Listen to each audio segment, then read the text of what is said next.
Alright, hello everybody, welcome back to another episode of Earth's Mightiest Comics. This is the show where every episode we talk about some new comics from the past couple of weeks that have dropped, and we let you know what we thought about them, whether or not we enjoyed them, and whether we recommend them to you, the audience. This week, it's, we have a decent amount of comics, but I feel like the number of them, of which I have a lot to say on, is relatively small. But we have stuff like a new Daredevil series starring Electro. We have, of course, Blood Hunt stuff. We got new issues of Destro, Hulk, and Infinity Watch things, and Absolute Power stuff. But we are, once again, as with last week, going to start off with the X-Men book from this week, which in this case is Phoenix #1. Written by Stephanie Phillips, with the artist being Alessandro Miracolo. So, Stephanie Phillips is a writer that I'm not the biggest fan of. I don't dislike her work, but I generally haven't found anything that I've really liked of hers either. So, I went into this one with a bit of a mixed... I like Jean Grey, generally. I think she's cool. I love the X-Men, as I've mentioned many times now, recently. But, like, the stuff that Stephanie Phillips has done that I've read, it's grim... It's Rogue and Gambit. It's the current Spider-Gwen series right now, which I'm not loving. It's not bad. I didn't say it was bad. I just said I'm not loving it. But so I went into this with kind of mixed feelings about how I thought I would like this. Generally speaking, though, I think this is pretty solid. It's one of the better opening things I've seen from Stephanie Phillips. Essentially, it starts off, there's this planet, and there's this person there. I don't remember her name. Did it even mention her name, honestly? I think so, but I don't remember it. But she's her father is kind of he defected from the Universal Church of Truth, which, for anybody who doesn't know, they're heavily linked into like the Adam Warlock lore when he was like the Magus. It's a whole thing. They're this like space church cult thing. So he was part of that, but he kind of split off and kind of spun off a religion from that, and this planet has kind of been brought up to fear the Phoenix. Smash cut, bam, to a facility which is holding, I don't remember what it's like, the Star Cage or something like that. It was the Kiln 2 is what it was called. Okay. It's essentially it's just a place where they hold kind of all the most dangerous villains, or some of them in the universe, and it's about to fall into a black hole. It's kind of it's in orbit around a black hole to make it harder to escape, but it's also about to fall into the black hole. There are people there who are already trying to rescue everybody there. The main one being Nova, who it was good to see actually. Nova seems like he's just kind of never around, so it's always nice kind of when he shows up, even if it's just briefly. So he was there. And then Jean gets called in by Nova to try and help save everybody. And so she goes and tries to... Essentially, she's able to kind of close the black hole and like reshape it and do all this. She explains how it's like a dance, and she's dancing and the universe kind of responding with her and everything. And so she's able to negate the effect of the black hole, save everybody from falling in there. But in the process of all this, some people do break out, including the main one being Pericus, who is some like old god who's apparently beaten Thor in the past. I don't know who the fuck this guy is, but he's there. He escapes. Jean wants to go and get him, but she's kind of torn between either taking down him or going and saving everybody at the Kiln 2. So she opts to do that and save people. And then so Pericus crash lands on the planet from the beginning and is like, hey, what's this about the Phoenix? So overall, I think this is not bad. I think this was a pretty solid start. I liked this more than I was kind of expecting to.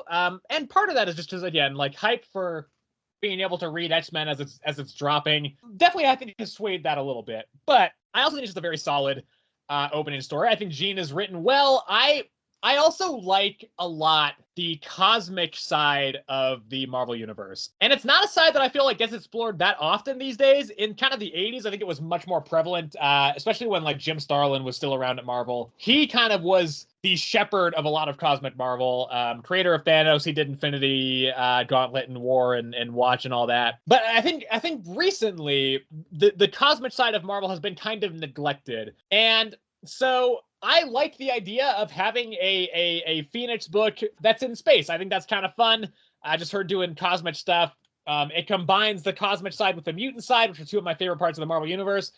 And I think that's cool. I do think, and this is something I mentioned with X-Men #1 last issue, or last week, I generally like this. I do still think, I'm still looking for a little bit more in terms of kind of the mission statement. I mean, at least I like the mission statement of the book here, I feel works a little bit better than it does initially in X-Men. I think we have kind of a more clear idea on how this can progress, especially because they do set some stuff up at the end about Pericus being like a, overarching threat that will come back into play later. But right now, this series just kind of seems to be, oh, well, Phoenix goes and saves people in space. And that's all well and good, and it can lead to some fun one-off adventures. I think it works here. And, but that's very similar to how the X-Men last week was just like, well, it's, it's the X-Men. They're just going around and they're just saving mutants on Earth, right?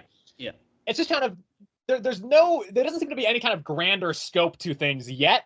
And that's fine for now. I think it's fine to do that as a jumping on point so that people can kind of get familiar with these characters and kind of get entrenched in this world. But I do think as an ongoing reader, I would like something to kind of take my interest a little bit more and to immediately provide something to be like, okay, we're building towards this to get me invested in the series as a whole as opposed to just issue to issue. So again, I think decent start, and I think this does do a better job of that than X-Men does. So it is setting up some stuff with Pericus and this other person, this kid on this other planet. But I don't necessarily see a huge kind of thing to latch onto and be like, yes, I'm excited for that. So ultimately, pretty solid, I think. But I'm still looking for a little bit more, I think, with this and also the X-Men era as a whole right now. Yeah, I mean, honestly, like you said, for me as well, this one wasn't bad. I do agree with you when you say that, like, this one has, like, a better, like, starting off point, like, type thing, like, what it's trying to, like, convey, essentially, right? It's just, like her, like, I feel like it's like Phoenix, like, she's, like, still trying to, like, figure herself out in a way, like, by being in space. Like, she doesn't want to be on Earth. She feels like she has to be in space, like, helping people, and that's what she wants to do, and that's, it's like helping her to, like, really, like, just, like, figure out how she, like, fits into everything. Yeah, giving her purpose and stuff. Yeah, exactly. And so, like, she's feeling that a lot more in space, especially with, like, the whole black hole thing. That was like it was literally, like, it was like narrating, saying, like, nobody's, like, ever been able to do this, like, no magic, no technology, like, nothing can ever do this, but she's doing it by, like, just dancing, and just, like, it's just, like, the Phoenix Force and stuff, and just, like, all the, like, cosmic energy is just, like, basically just swirling around her, and just, like, it's a part of her and stuff like that. So I think, yeah, like, this one did a better job of, like, kind of conveying, like, what it wants to do, really, compared to X-Men as well. But I think overall, I think I did enjoy the X-Men one more than this one. Oh, I agree. Yeah. As a whole. But yes, I do agree with you when you say, like, this one has, like, a better, like, that point, like, what it wants to convey in that sense. I thought, yeah, besides that, though, pretty good, pretty all right. No idea who Pericus was. Nova, for me, I feel like they just throw him in, like, in the most random of situations, honestly. Like, yeah. He's just there, like, so randomly every time. And what else? Oh, she had a conversation with Scott. Yeah.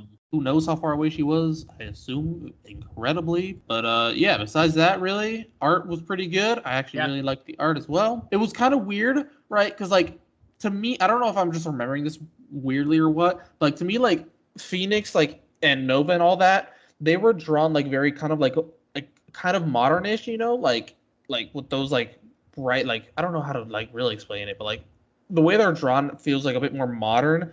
And the way Pericus was drawn felt a bit more like how the old comics looked to me. Interesting. Yeah, I don't know. I don't know if that was just a me thing or what, but yeah. But yeah, besides that, it was pretty good, like I said. So yeah, I think I'd honestly give it like a 7.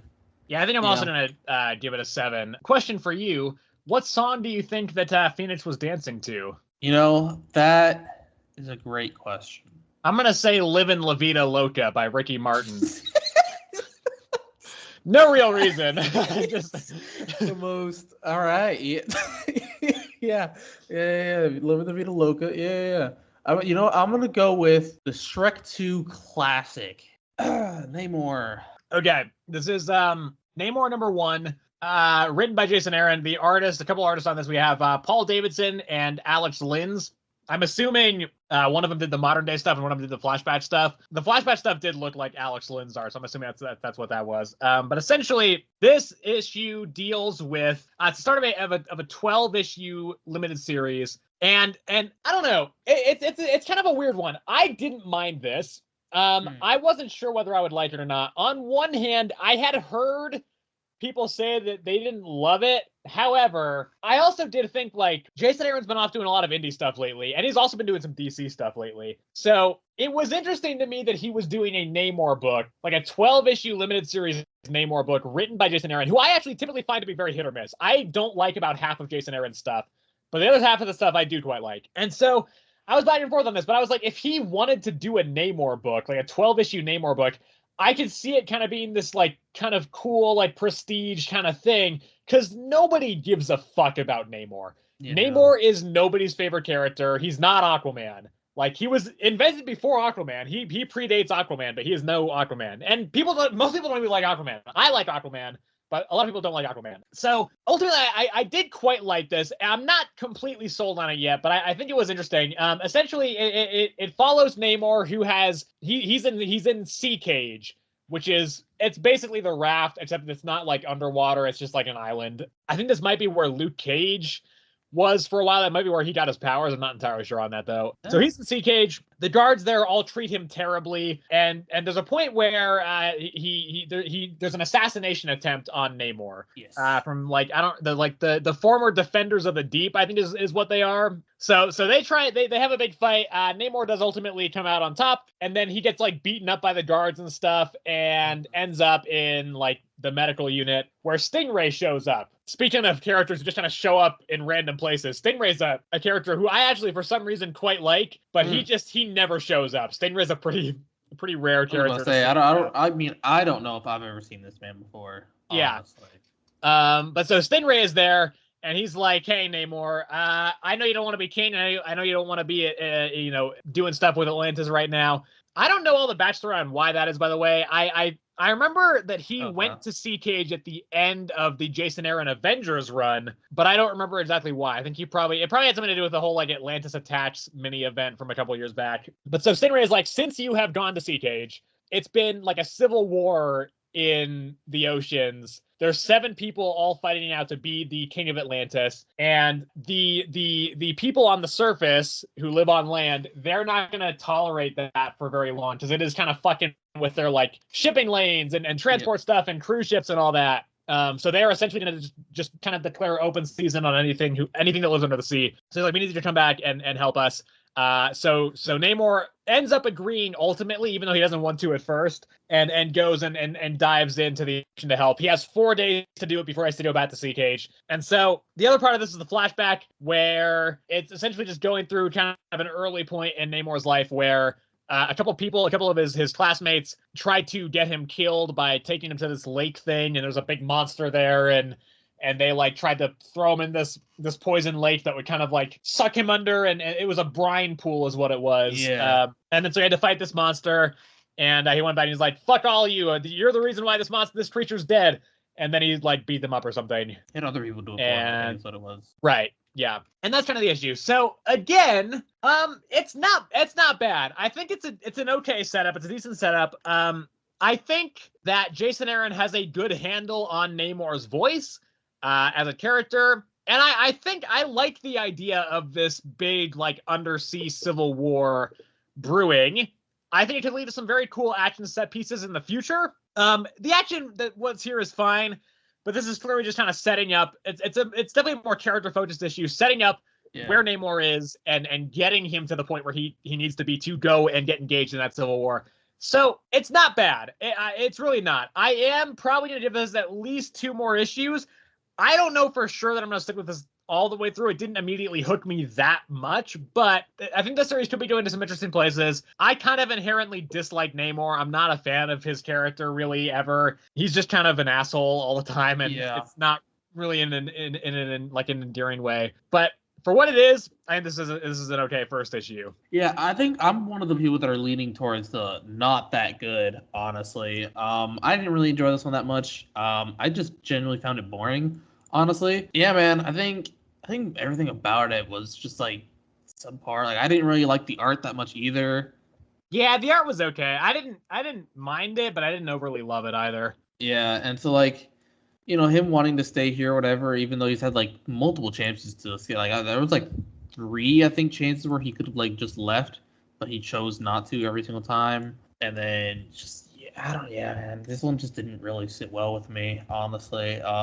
Ultimately, he went back into the ocean at the end or whatever to like try and help or something. Yeah. I don't remember what Stinger said that actually convinced him, honestly. Yeah, I don't know. Yeah, ultimately, I mean, I'm gonna give it the like 2 more issues that I usually do. I always give it 3 unless I really, really don't like it, then I just stop. But yeah, I'm gonna give it the 3 at least because I think it will get better once it like actually has some like footing. But for the most part, for me, yeah, I did not enjoy this one that much. Like, I didn't think it was like the worst thing I've ever read, but it like for you as well, it just really didn't hook me at all, really. So yeah, I'm gonna give it a 6. Give it a bit of a benefit of the doubt, but nah. I'm gonna give it a 7. I think tentatively. I don't love it, but it did interest me at least a little bit, and I think this could end up going some places. It just depends on if those places are interesting or not. Yeah, exactly. Let's talk about Redcoat. This is Redcoat number 4, written by Jeff Johns, and the artist is Brian Hitch. So this is this I had heard people say that this was maybe their favorite issue of Redcoat. Okay. I don't agree.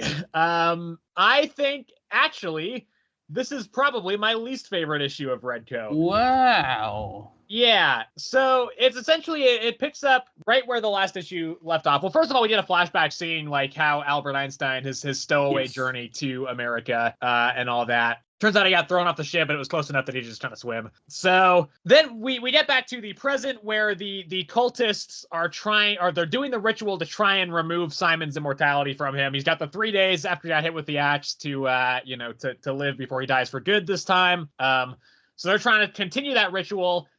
Stab him for the 2nd time, and then on the 3rd time, he will be dead for good. So Albert Einstein is there, and he manages to kind of distract them and let Simon loose, and then they just make a break for it. They make a run for it. They're in these tunnels, and so they end up running out of light, and they have kind of this heart-to-heart conversation about like why Simon even wants to live and like what he's living for. Does he kind of just is like this dude who's just going around drinking and not paying money to anybody that he owes money to? And so Albert Einstein does not seem satisfied with his answers, but he does still ultimately be like, okay, let's go, let's get out of here. So they leave, and they also ultimately they get rescued by Benedict Arnold as well, who was there. He wants his book back, his like spell book that Einstein and Simon have been using. And then at the end, they're like, the reason that they want your immortality is because there's another immortal still here who's not happy about how, you took the whole immortality last time. George Washington is alive, and he's behind all of it. And there's this big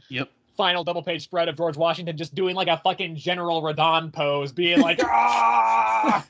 So, I mean, I don't know, man. This was weird to me. First of all, I don't think this has any of the stuff in it that I enjoyed about the first couple issues of Redcoat, right? First couple issues, I think the humor side of it was fun. I think the fun energy and vibe of it was carrying it for me. I think it was a fun series that just was an easy one to read that I was enjoying. Issue number 3 was more exposition heavy, and it was a little bit less fun, but there was a cool little like big chase action sequence thing to kind of hang on to with some like really good art. There was like a nice carriage drawn action set piece that I thought was pretty cool. This does not have any of that. It's like Exposition City, one character building moment that I don't think landed, and then a reveal that I just found to be kind of goofy. I don't know. The first whole part, like, there's a little bit of action there, sure. I don't think it's that interesting though. The chase through the tunnels is kind of nothing. In fact, most of it literally is nothing. It's like just black panels with the text bubbles on because they don't have any light. And then, that character building moment between Albert and Simon just didn't land for me. I just didn't care. Like, it didn't elicit any sort of emotion like I feel like it was trying to do. And yeah, the reveal of George Washington being kind of behind it and being alive, I don't know. I mean, it makes sense. I get why they did it, and I kind of figured out it was going there a little bit before it did go there, but I was just like, this is weird and it kind of goofy. I mean, that last flat double page spread page was cool, and I thought it was well drawn, and that was kind of that was the best part of the issue.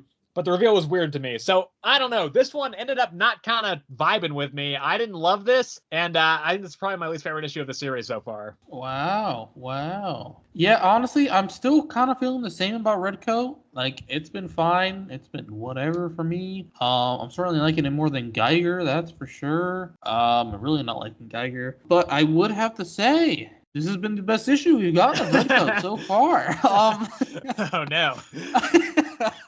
I thought, right, mostly because for me, it was that scene between Simon and Albert in the cave of, him not really knowing, like, why he wants to live, and, like, Albert reluctant, like, not really believing it or anything like that. Like, I believe that Simon doesn't really know why he also wants to live. Like, I mean, who really wants to die? You know what I mean? But, like, right. He's been immortal. He's lived this long. Like I've said, usually immortals, like, want to find a way to die. Right.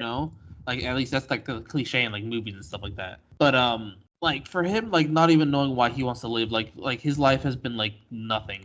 Like, he doesn't, he's not, like, rich. He just drinks, and, like, the one time he found someone he loved, she died, like, pretty quickly, I think, if I remember correctly, because of, like, a sickness or whatever. And so, like, everybody at this point for him is just, like, I don't remember how he explained it, but it was just like a leaf passing by or something like that. Like, he just doesn't care about anything anymore. And I thought that was very, like it was a powerful, sentimental type bit for, like, what he's been this entire time, But yeah, for me, that was, like, really it. Besides that, the cultist thing was just, like, whatever.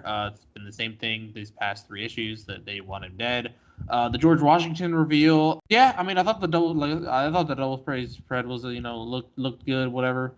But besides that, I also don't really care about George Washington's still being alive. So yeah. Besides that, I just thought the sentimental part was pretty good, and that's why I actually enjoyed this one the most out of the 4 that we've gotten. So yeah, I gave it a 7. I gave it a 6. Well, let's go to Green Lantern War Journal here. All right, Sebastian's favorite series, everybody. It's here. Favorite one. I know you're distraught that there's only 1 issue left after this. I know you're very sad about that. Honestly, it's like worst news I've heard all day. This is written by Philip Kennedy Johnson. It's Green Lantern War Journal number 11, written by Philip Kennedy Johnson, and the artist is Monto. Same creative team as always. As mentioned, this is the second to last issue of this series. I'm going to be honest, for the vast majority of this issue, I don't know what the fuck was going on. And it's not like I don't remember it. I was just confused. Because it's John still in these memories. Yep. And that's where I was like, what the fuck? Who are these people? What's their relationship? Why what's happening? Right, because, like, they made the Necro Star, wasn't it, or something like that? I don't know. Right? They might have. I'm not sure. I'm trying to remember. I'm pretty sure they have some relation to, I think it was, like, the Dark Star, or whatever it's called. I don't remember. But they have some sort of relation to that, and they were trying to basically get John to turn evil by giving his body over to this evil uncle of the lady or whatever. Yeah, Aldrin is his name. Yeah. Yeah, right. But, like, John was, like, never really, like, mind controlled by them. He was just in that basically vision on, like, purpose, just, like, understand everything. Yeah. And in doing that, he's able to build everything again because he's the builder or whatever. Right. Yeah. So there's that part, and he's like, I think I know how to, like, get everybody home and all that. And then at the end, Guy Gardner and Callan Shepard show up as well. And they're like, we're here to help you, John. And then the other side of it is back on Earth. John's mom and his fake construct sister, they're still being chased by the guy whose name I keep forgetting. Say the Revenant Queen, honestly. No, the Star Shroud is what it is. Is that so? Are they not the same thing? I don't think so. What the fuck? Okay. Yeah. So they're being chased by the Star Shroud. And then John's mom ultimately says that, like, she knows that Ellie is dead and that this Ellie is not real, but she knows that it's making John happy to see her happy having Ellie around. And so she's just kind of gone along with it. And then Ellie, like, combines herself with Shirley and they become, like, a double person, and they construct and person combined. And that's the other part of the issue. So, I don't really know what was happening in it a lot, but I still didn't mind it. I'm still sitting with this series exactly where I have been this whole time, which is that I think issue to issue, it's pretty good. I don't have a bad time reading it. I totally I'm engaged enough. I'm interested enough. I'm liking it enough, but I also just have no kind of interest or, real excitement to see kind of where this series is going. So it is for that reason, Sebastian. Yeah. I'm not reading the last issue. There's no way you're not reading the last issue. I'm not reading the last issue, Sebastian. You're not. You're. Oh my. Oh. What are you gonna do? You're gonna make me read it? I don't think you will. I'm about to go figure out what week this next one's coming out on. I'm gonna be honest. Let's see. Man, wouldn't you know it? Is there nothing else there? There is nothing. Oh my god. Let's go. All right, I guess I am reading the conclusion. Let's fucking go. Listen, it's fine. I really don't have much to say on it besides that. It's all fine. I don't really care about any of it, but I don't dislike any of it. It's an easy enough read. I really like the art still. I think the colors really pop. I really like all the art side of it. But the story, I think it's hit or miss. So I think it's just fine. The entire time for this new arc, I've been like, I am just not. This is boring. I don't like this that much. Every single one. That has not changed at all. I mean, again, I just think I think it's totally fine. I think you are too harsh on this series. I don't think it's great, but I don't think it's bad either. I mean, I will say it, right? I didn't wholly despise this one, actually. I didn't really dislike this one. I think I've just been used to it, like nothing basically happening for the entire series, that I'm just like, wow, something finally happened. This is so good. Like, oh my god. Story. Like, Jesus Christ. But yeah, dude, like the fact that like he's like I don't even know what he constructed, honestly. Yeah. Like, they didn't explain that at all. He just made like a building with like some sort of statue of it on it, like of like a god. I'm assuming, honestly. Oh right, yeah, I forgot about that. Yeah. And then also the okay, again, I'm getting the names so confused. Like the Dark Star of the Fen lady or whatever. Fuck. I think that is the Revenant Queen. That's the Revenant Queen. Okay, so who's on the space planet with John? Who's the evil person there? I think that's like a skull face. I think that is the Revenant Queen. It is? And she was posing as Aldrin's daughter to try and trick John into being the host for Aldrin. Okay, yeah. But then John saw through it, right? Yeah. Okay, so her herself, she said that like he has some sort of like god in his ring or whatever, or like there's like a fragment of it or something like that somehow. And so that's also something else that like they're probably just not going to do anything with, honestly. But yeah, I mean, Guy Gardner and whatever this other guys, Callan Shepard, they're there now. I don't care about the mom or daughter story, like separate storyline. I mean, at this point, I thought the mom was gonna die, honestly. Yeah. I think after they like fused or whatever, like that's gonna somehow heal her, or whatever. Right. So I don't think she's gonna end up dying, actually, but I could be wrong. But yeah, I mean, something finally happened in this story, and I think that's generally why I didn't wholly dislike it. But yeah, I'm still so confused on a lot of things in this. But yeah, I don't know. I'm gonna give it a 7. Aha, Sebastian. I'm also giving it a 7. Okay, let's move along here to let's do Titans now, I guess. This is written by Tom Taylor. The artist is Danielle Di Nicuolo. Okay, so here's the thing. I didn't dislike this. I thought this is fine. I thought this is okay. However, I do have some major problems with it. So essentially this issue, right? We picked up right from the end of the last issue. Yes. Where Raven has Dick by the throat. So she's like, how are you blocking your mind from me? What's going on? And then Gar and Cyborg come in and they're like, hey, what's happening in here? And Dick is like, hey, she's not Rachel. It's, Rachel's trapped in the gem or whatever. And then Raven is just like, fuck it. This isn't how this was supposed to go. She just wipes all their minds and just ignores that happened. Yep. Which immediately kind of annoyed me. I just like, we'll get into more of it. We'll get into more on why later, but especially with some recent announcements from DC, I'm like, what the fuck, man? What is the goal here? So then the rest of this issue ties up a loose end from Beast World that I forgot was a loose end, which is they go and they track down Apex Ava, who, if you don't remember, I don't blame you. I didn't fucking remember who she was until this issue either. Yeah. She was the person running the Beast World fighting ring and that one and the 2 tie-in issues of Nightwing for Beast World. So she's going and she's like trying to kill the president of another nation or something. And so basically Gar and Cyborg show up and they're like, hey, fuck you. And they just beat her up.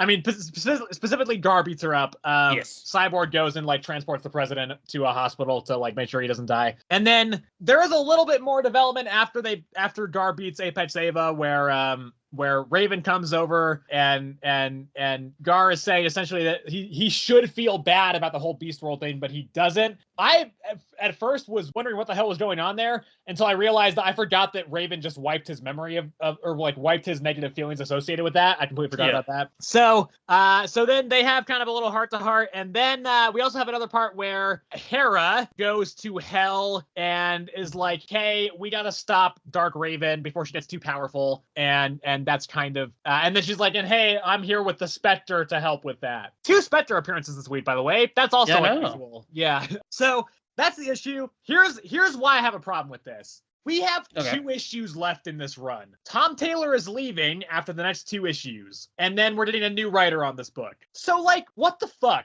is the plan here? What's happening? I commented towards the start of this arc that I thought it was a cool direction to go in, but that I was worried about it becoming repetitive if they dragged on the Dark Raven stuff too long without developing it in interesting ways. I think this issue should have been the Titans versus Dark Raven. She leaves, and then it's you know, or I don't know, I some sort of conversation would have been nice, because now we have 2 issues left. The next issue is apparently like Hera and the Spectre and some of the Hell people versus the Titans, who are still siding with Raven. And then there's 1 issue left to wrap this up. It's like it's just not enough time. I feel like there will not be time to mine the emotional drama and depth of the team realizing that their Raven is gone and this is a different Raven. Particularly with Gar, I think that could be like there's some stuff to explore there. I don't think this has enough time to explore it now, because it's just there's gonna be like 1 issue left to deal with the ramifications of that, and then resolve all of it as well. Yeah. Unless they just keep Dark Raven on the team, which honestly, I'd be kind of cool with that. I don't think they're going to go that way, but I'd be kind of cool with that. So to ignore that and just go and do this weird side quest with a character that nobody was really asking for to return. Let's be real. Does anybody care about Apex Ava? I sure fucking didn't. So it was just like, it was such a weird shift. And especially after the cliffhanger from last issue, to just be like, to hand wave that way and be like, nah, sorry, we're going to not explore that right now. I was like, this is fucked. So the issue itself, it's fine. The fight with Ava, it's fine. All that. I don't have a problem with the actual story. I just think, like, especially with how little there is left of this run, it just felt incredibly odd for it to go in this direction. I mean, I do agree with that. You know, like, to that point, like, I feel like it might be a rush ending, especially since I have been enjoying this whole Dark Raven storyline. I thought it's been very interesting. And so, yeah, for us to really not really get much else in the way of that storyline besides that stuff from Hal basically being like her brothers, like Raven's brothers, don't want her to become the Dark, Raven, Dark Winged Queen, Raven? Something, yeah, it's one of the 2, yeah. You know, that's pretty much all we basically got, because like even like you said with the Titan stuff, you can't really count that because it just got all wiped, so it doesn't really matter in the end. Honestly, I mean, I don't know if like Dick's whole like Zurin Awe Dick or whatever the fuck, I forgot what he calls it. Like if that one will remember what just happened or whatever. But yeah, I don't know. We'll see. But like the pacing seems to be just gonna be a bit rushed here towards the end, which is a bit unfortunate because, like I said, I have been enjoying this Dark Raven storyline for the most part. But besides that though, Apex Ava versus Gar, we saw that one. That had to happen at some point, obviously. Did it? I mean, they definitely, like, for them to bring in a hunter that can turn into animals just like Gar, but also, like, and is also green, Like they had to like throw that in at some point. Maybe not like this soon afterward, yeah, but just like at some point you knew they were going to. Like, that's the thing. I don't even have a problem with them resolving that in general. It's just like, why do it now? No, exactly. Like it felt very just like thrown in there and just very random. I mean, I can understand why they would do it like so soon after like whole Beast World, obviously, because like it makes sense. It would have. I felt like it would have been a little better, like honestly, to include it earlier. Genuinely, like not this late. I feel like at this point, like it's too late. You should have done it like pretty soon afterwards. Not like these like 4 or 5. Like Beast World at this point, it feels like ages ago. Like honestly, I mean, it was like 6 months ago. I mean, I don't know. I enjoyed their fight for what it was, I guess. The Raven thing at the end with Beast Boy, I kind of forgot that she had wiped his memories. I thought it was just the fact that he didn't get all of his mind back, all of him back from that whole Beast World bit, but I guess not. I remember the scene where like Raven went into Gar's room and was like, "You're all sad. Let me help you." And and that was the Dark Raven though, right? That was Dark Raven. Yeah. No, I remember that now. But overall, I think this one was fine. It felt like a filler issue for sure though. Yeah. And so for that reason, I'm gonna give it like a 6, honestly. Wow, I'm giving this a 7 despite complaining about it way more than you. Here's the thing though, even if they had never brought back Apex Seva, I would not have known. Genuinely, I would not have realized. I just forgot this character existed. If they were going to interrupt this plotline with anything, it should have been Absolute Power. Because that's the other thing that's weird about this. This is the main superhero team in the DC universe right now, and it's like one of the only books that is not being impacted by Absolute Power.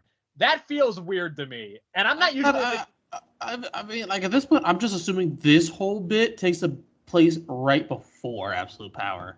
I mean, maybe it does, but even so, we still don't really get to see how they react to it, because I don't think they're really the main focus of the main Absolute Power event. That seems to be kind of more the Trinity. Yeah. So that's just like, it's weird that this is like one of the only books that's not linked into that. I'm not usually a big proponent of just making things tie-ins, especially when it would interrupt story arcs. But this is one instance where I'm like, this should be linked into this somehow. So yeah, I don't know. But 7 for me, regardless. I didn't mind it that much. No, I like the thing that bothers me too is that like later on in one of the Absolute Power ones, you see Starfire and I think Dick as well. Yeah, exactly. And Spectre you see in Wonder Woman. Yeah, so that's fucking weird. Yeah. This whole continuity thing again, man. It's fucking whack. Yeah. Let's see here. Let's go with Destro. Okay, this is Destro number 2, written by Dan Waters. The artist is Andre Bresson. Now, I said last issue how I thought it was a decent enough start, but that I didn't necessarily love it. It didn't engage me as much as most of the other premieres in this Energon universe. I didn't think it was as interesting as the first issues of any of the other G.I. Joe books in particular. So I didn't think it was bad, but it just didn't hook me, right? Yeah. This issue just fucking ramped it up, man. I loved this. This was awesome. Oh, yeah? This is my pick of the week, actually. Wow. I thought this was fantastic. It starts out with this very cool mirroring speeches where Destro and Zamat or Tomax, I don't know which is which. Destro and one of the twins are both giving speeches, and they're very mirrored. Right? They're kind of saying the same things, but both pinning it on the other person in regards to the attack on Mars Industry at that Black Ops like weapon convention thing. So that's cool. I mean, that's cool how it's mirrored. And then not only that, there's mirroring action sequences, right? We see the twins' forces go and like attack one of the Mars facility where they're keeping all the Energon, actually. And the bats are there as well, and they go out and they kill all the troopers and everything. And then Destro sends some forces to the Twins Industries area, and then they're able to combat those and push those off. And so it's kind of this dueling war that's just going back and forth and back and forth. It's really cool. I think the art looks great in the sequence as well. Actually, I really, really dug the art in this. It is weird. I think that there's, in particular, the twins are throwing me off a little bit art-wise because they just look so much like Dark Ride characters. Because it is drawn by the same person who drew Dark Ride. But so I see that and I just feel for a second like I'm reading a different series. But I thought that whole action dueling back and forth was really cool. Then we have Destro is like, hey, we need to call like a ceasefire. Let's meet up, because if we go into open war, it's going to destroy both companies. It's just not sustainable. So they go and they meet up, and essentially there's kind of some tension. There's back and forth. They kind of they're threatening to kill each other. Like the twins have guns on Destro, but Destro's like, hey, I've got a fucking nuke pointed right at this place.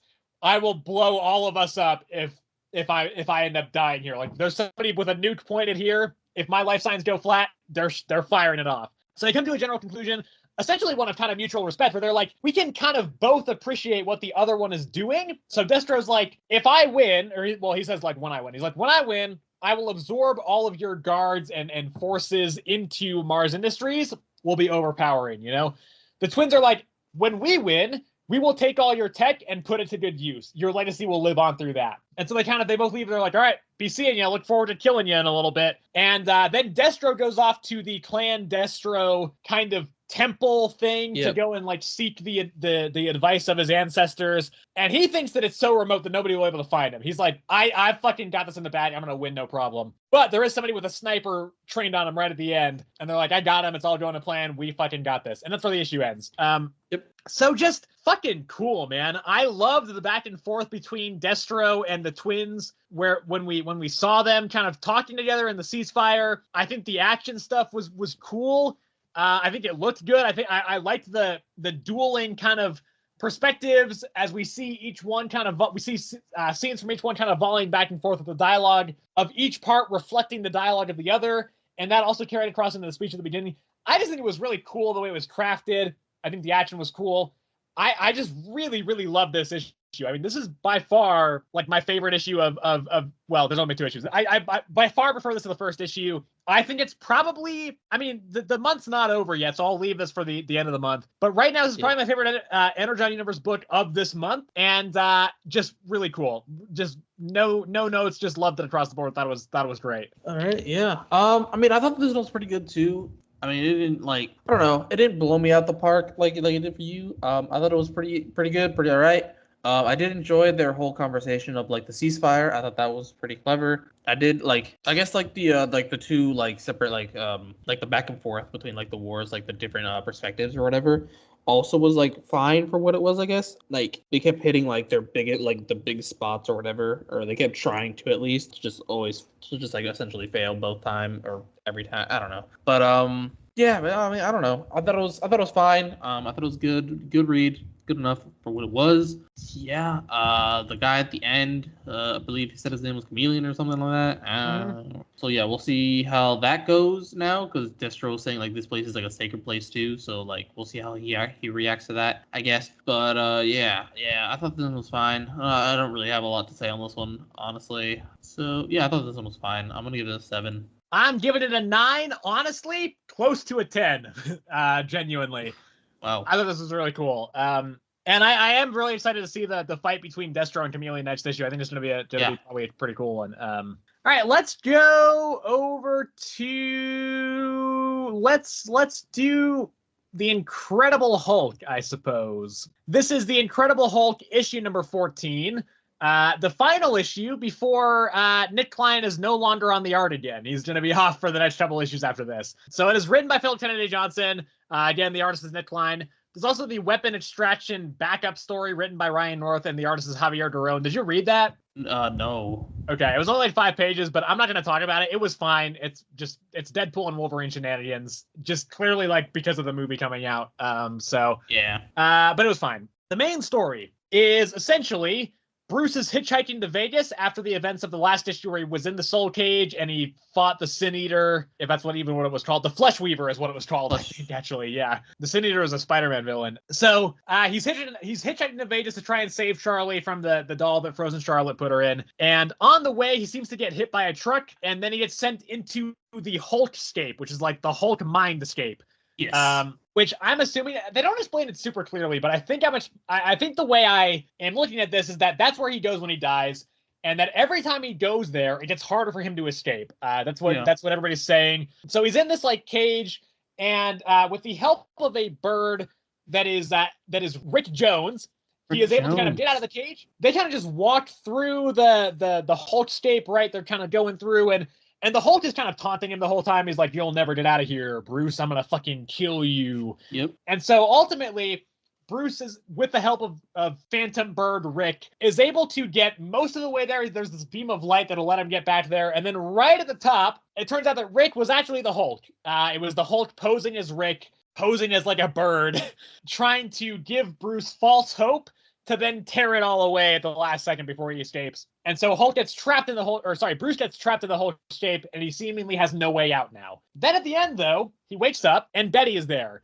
And it's a little bit unclear as to if that is really Betty. She keeps saying that she is, but it's still like it's in Hulk's mind, so who really knows? And so Betty, still in Harpy form right now, is basically saying like, hey, we can get you out of here. I can help you leave. I can help you get out of the Hulk shape. You just have to agree to separate from the Hulk and give him to Eldest, and we'll be good. And that's kind of where the issue ends. So I will say, the story here, it's cool. I think it's not amazing, but I think what I like a lot about this issue and the last issue, actually, the last issue I think maybe even did it better, because the last issue had progression of the story, particularly actually progressed this main story in trying to also save Charlie. Yeah. But it also progressed the conflict between the Hulk and Banner really well. The last issue I think did, and it also did a cool like Monster of the Week thing as well. It did both things really well last issue. This issue doesn't have a Monster of the Week thing, but it does have further conflict development between the Hulk and Bruce. And that's what I've been fucking asking for this whole time. Like, this series, I have been asking for progression of the main plot, which took a while. And actually, this even has some of that too, because it has the Betty tease at the end with the connection to Eldest and that bringing that back into play again, with trying to give the Hulk to Eldest. So it has that. It has conflict development between the Hulk and Bruce, which I've also been wanting to be pushed forward. So it's moving stuff forward. It's slow. It is slowly moving things forward. At least in terms of the main plot, the conflict between the Hulk and Bruce, that's moving fairly quickly in this issue, but yeah, the main plot's moving a little bit more slowly, but still, it is still moving. And on top of that, you have just fucking just crazy fucking art from Nick Klein. I mean, it is insane. The first look at the Hulk shape, that big double page spread of like the big like slimy Hulk creature fighting some other big giant thing, it just looks stunning. It is so cool and moody and atmospheric. It almost looks like painted in points as well. It looks really it's so cool. So I really like this issue. I don't think it's necessarily amazing. And actually, I think I'm not quite as high as on it right now as I was when I first read it. I'm probably going to give it a star less than I was initially feeling with it.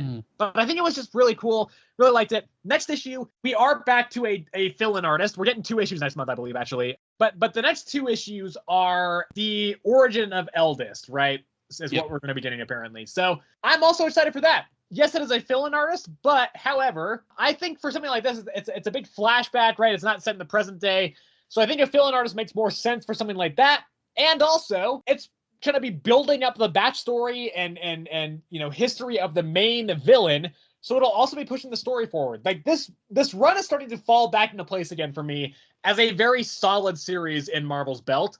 And I think just this issue continues that. I think it's been on a good path right now. And I really like this issue generally, and I'm excited to see where it goes. I mean, yeah, I've been enjoying this series for the most part for what it was for once actually, a whole story that I'm actually enjoying. But yeah, I mean, art still was like definitely for me the main one here. I got for me itself, I got a bit confused by this issue specifically because I thought, right, I didn't realize that was the Hulkscape that they were in for like basically the entire issue.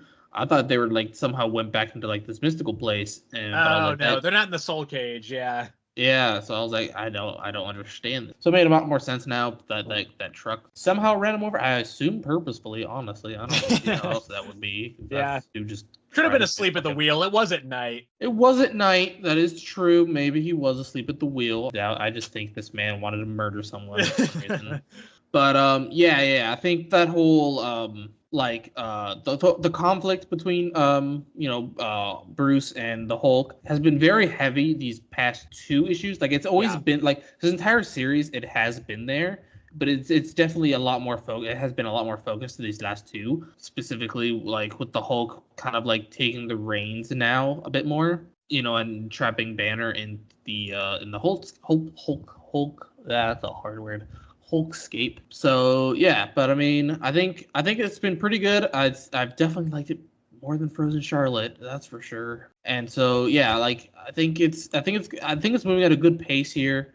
Story wise, like it's still giving us like a lot of stuff that we want, but like still like while the story is moving forward slowly, I think it is doing a good job of developing the characters, the characters in a way so that like it still keeps it engaging and interesting.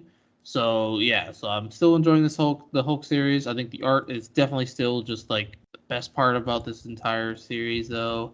And so yeah, I'd give this an 8. Yeah. I'm also gonna give it an 8. All right, let's go with Immortal Thor. All right, this is Immortal Thor Annual issue number 1. It's written by Al Ewing, and the artist is David Baldeon. And then we have the backup story, which is written by Derek Landy, and the artist is Sarah Pichelli. So this issue, it's following. I don't know. Here's the thing. I like this issue. I want to say straight up to that. Oh, really? What the? Yeah. Whoa! Whoa! Yeah, I liked this issue. However, I don't think they should have made Immortal Thor one of the books that this event is running through, because it doesn't really make any sense. It's essentially, I mean, because it's Thor versus the holder of the Power Stone, whose name is the Prince of Power, except he turns it into Power Stone, and then he turns it into like Apex by the end. So the reason I say I don't feel like this fits within Immortal Thor is because this starts out kind of trying to develop stuff in the main Immortal Thor book, right? Where we have Thor talking to Loki, being like, hey, I need to get more power for the next time the Utgard gods pop up. Like the next one, I need to make sure I'm able to fight it. Like Torno showed up, and even the Odin power was not, able to defeat him. So I need more power. I want the Power Stone. And so Loki kind of tells him where to go. And it's like, yeah, you have to go and see this Power Stone bearer and everything. So then we cut to this like arena, like fighting. It's actually very similar to Sakaar in Thor Ragnarok. I was this kind of big fighting ring, and there's this ultimate champion there, and he's like, I gotta be better. I gotta have more power. I'm gonna get the Power Stone back. I guess this guy has had it before in the past. So then we get the Prince of Power going and just being a fucking buffoon. He goes around and he's trying to like save people, but he just kind of always makes things worse. He's like he's just an incredibly dumb person. He's always talking about how he's like, it's so easy for him to just like empty his mind because there's like nothing there in the first place. And so essentially it's like whatever he touches also gets like infinite power, essentially, or it very much increases its power at least. So like so Thor goes and he goes to meet this fucking like, oh god, what's his fucking name? The Warner Brothers rabbit guy. Yeah, okay. Yeah. Bugs Bunny. Yeah, Bugs Bunny. He goes to meet essentially Bugs Bunny, but he's in the Marvel Universe. His name is Blackjack O'Hare. So he goes there and God, I don't even know why he's there and because like he's the Bugs Bunny is looking after Power Stone. Oh right, yeah. And then the other guy who also wants the Power Stone goes there as well. His name is Trico Slatteris. And so he goes there as well, looking for the Power Stone. He and Thor have a bit of a fight. Thor immediately fucking trashes him and like puts Mjolnir on him to stop him from getting up. And then Power Stone goes over and like touches Mjolnir, and it because of the way his powers work and because of the way that Mjolnir's enchantment works, right? Mjolnir's enchantment is that only those deemed worthy can hold it. And so when the power of that incantation gets increased, it becomes more literal. And so it decided that the floor was not worthy. And so it like broke down the whole building and everything. And then like Thor tries to call it, like breaks his hand off because it's too, strong now. And when he's fighting Trico again, because ultimately Trico goes and actually gets a hold of Power Stone and starts sucking the power into himself. And so, because it's the power push is what it's called. And so Thor ultimately wakes up Power Stone, who's unconscious, by summoning a single drop of water from Mjolnir, because the power is so much stronger now that he has to power down what he wants to do in order to make it like actually effective and not just fucking destroy everything in his path. So that wakes Power Stone up, and then Thor's like, you gotta do the opposite of a power push. And so Prince of Power is trying to think, which is like, that ends up pulling all the power back into him. And then they're able to beat Trico, and then Thor's like, all right, I'll just leave you with the Power Stone. And then he takes him to Earth. He's like, I don't want to like deal with you because you're kind of annoying, but I'll drop you off at Earth. And then the backup story is essentially it's just it's Nighthawk fights Phil Coulson, who has the Death Stone now, and that's basically it. So I will say, I thought the main story was really funny. I liked it a lot. This kind of felt to me like Al Ewing was like, you want me to do an event? I'll fucking do the dumbest event you can think of, Marvel. Yeah. I will just make this character so dumb. I will just like absolutely not take this seriously at all. And I think the issue is better for it. I think it's really funny. And I think like, I don't know. I think Al Ewing knows how to write satire really well. And I think he knows how to write this sort of comedic, just, very dumb issue in a way that is very effective. And so I thought this was fun. I liked it. I mean, like Power Stone was dumb and kind of annoying, but like very intentionally so. I liked the little stuff at the start, just kind of being like, hey, yeah, Immortal Thor's going on. This is cool. This is stuff going on over there. And ultimately, like, I just thought it was fun. This is my favorite of the 3 Infinity Watch issues so far by far. Oh, God. Doesn't mean I'm excited for the rest of them. I like Al Ewing. I think he's a good writer, and so I liked this issue as a fun kind of one-shot thing. Even though I don't think it should exist. I don't think it should exist. But I still thought it was fun. Yeah, honestly, I was reading this and I was like, this is bad, dude. And I mean, can you agree with me, though, that it is bad? Like, I don't know if I can agree with that, actually. Like genuinely, it's just not good. Like, I can understand, like, the whole humor part behind it and stuff like that. But overall, this is just bad. Like, I don't agree. Like, I don't agree. I hate Power Stone so much. I think, like, I understand that's his character to be dumb and shit like that, but holy, I hated his character. Like, so much.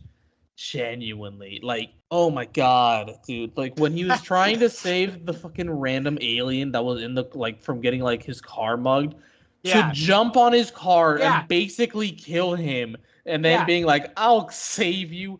Bro, what? You just fucking kill. Oh my God. But that's the point, though, right? That's why I don't mind. And I get that. I understood that. And I understand, like, his character and, like, everything about it. And I hate it. I hate it so much. It's so bad.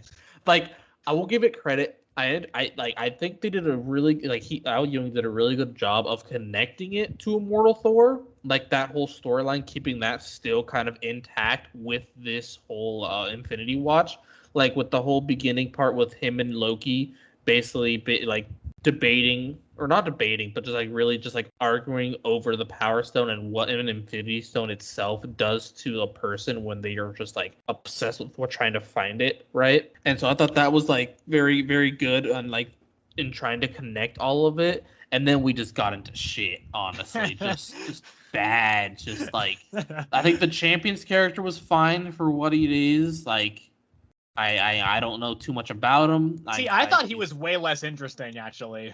Like, I'm not saying he was interesting. I'm just saying he was fine for what it was. Like, he was just some person that, which I like, ultimately I don't really understand, right? Because I guess he was too strong for the Colosseum, so he wanted to seek the Power Stone to be stronger. Well, he was too strong for the Colosseum, according to like the people who like are running the bets and everything, because it just makes it like not interesting. Like, they can't profit off of somebody who just wins all the time. But he was like, I need to be better. I could have gotten this guy down much quicker if I had the Power Stone. That's right. He wants to be stronger to finish the fights faster. That's right. That's right. Yeah, that's right. That's okay. Yeah. So yeah, he tracks down Power Stone or whatever. The best character, honestly, like, oh man, I really just can't get behind this character. Like, I've enjoyed the other, for the most part. I've enjoyed, like, I haven't minded the other powers, like the Infinity Stone holders, that much. But like, oh man, Power Stone, I hate his character with a passion. Well, I hate to break it to you, but we'll be seeing him again. I know, and that's the worst part. Hopefully, maybe like his time in the States will. It's not. It's just gonna make it so much worse. It looks like the next one he's in is gonna be the Wolverine one, which is not the next one, but the one after that. Yeah. Oh man. Honestly, he gave me a headache, bro. Like, maybe the other Infinity Stones will be able to like rein him in or something. Crossing fingers that hopefully, but I don't see it. So yeah, I don't know, man. I'm gonna give this a 6. I'm gonna be like, Surprised you even gave it that much, honestly. I mean, genuinely, I was going to give it a 5, but that felt too harsh. Yeah, I'm giving it an 8. I thought this was good, man. I liked it. God. Yeah, I think I will say, like, I do think that the way they looped the Immortal Thor story into this was good. However, it's also like they made it very much like you do not have to read this to understand. No, they did not put anything important in there. Yeah, so. No. But I liked it. I thought it was fun. I gave it an 8. This will probably, honestly, this has a very, very good shot at being my favorite of the Infinity Watch issues once the entire event is done. Yeah. That's crazy. So I think next up, we're going to go with Ultimate X-Men here. All right. Which is written and drawn and pretty much everything except lettered by Peach Momoko, the letterer being Travis Lanham. So this issue, we did a little bit more backstory on the Shadow King guy a little bit. We see more of him at least. Yes. The interesting thing is he knows this person whose name is Surge, who's able to like fry people with electricity essentially. She's like asking him to like fix his computer and stuff and all that. And did we get more backstory with him? I don't remember if we really kind of did. No, with him himself, I don't think so. No. Yeah, so then the rest of it is Armor is kind of still trying to deal with the whole fact that everybody now knows she has powers because of the video from the last issue. And so May is there and kind of trying to talk her through it a little bit, but then ultimately she has the vision that the Shadow King is there.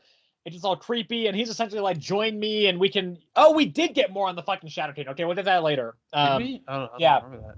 So he's like, join us, and we will become like superior to all the humans, and we can just control the world. You know, we have these amazing powers. And so ultimately, she's able to kind of snap out of that, and May is still there and everything, and they're there also with Nico Minoru, who.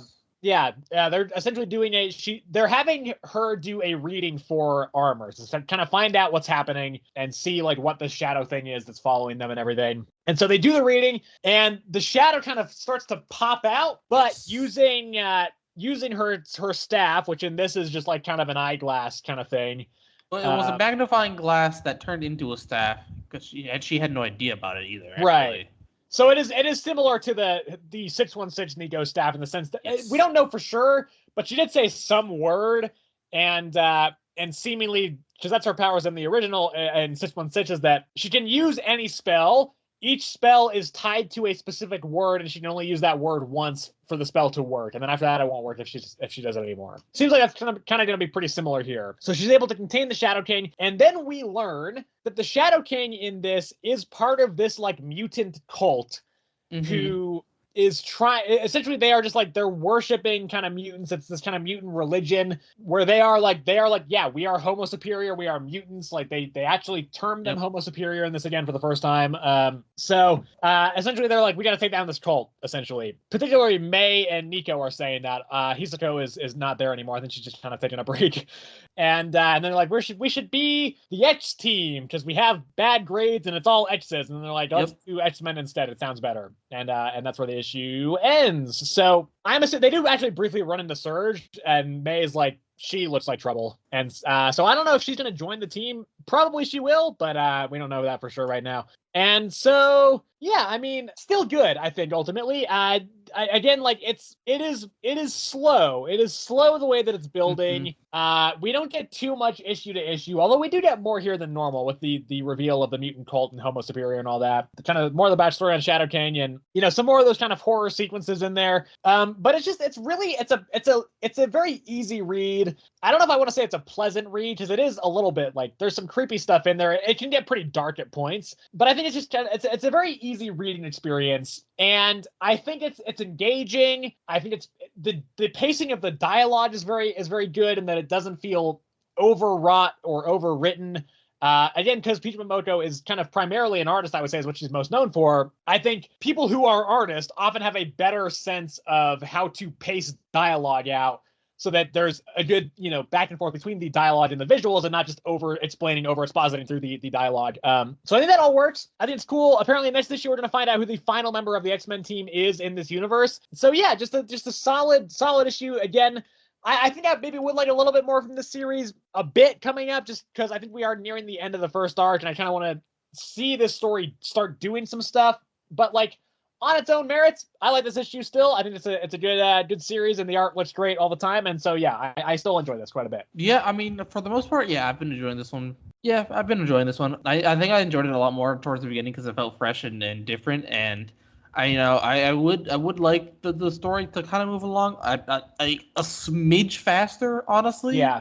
For me, it's like a little too slow. Yeah. Like, it's not like slow enough where it's like, God, it's like a slog to read through. But like, I wouldn't mind if it like sped it up a little bit. And I will say, like, for this being like an Ultimate book, it feels very disconnected from the other Ultimate books that we have gotten. And I think that's just because they're kind of like, they're building it up like it's building up very differently from the other ones. Because obviously this one's building up like the X-Men or whatever. And this all kind of seems to be taking place in like the general same area-ish. And so like I assume going forward we're gonna see like once like the X-Men actually like form officially, I assume we're going to be seeing a bit more like connecting with like the whole Makers Council possibly. I don't know, man. I mean, maybe the only way I could see that, I don't think that'll happen for a while, honestly.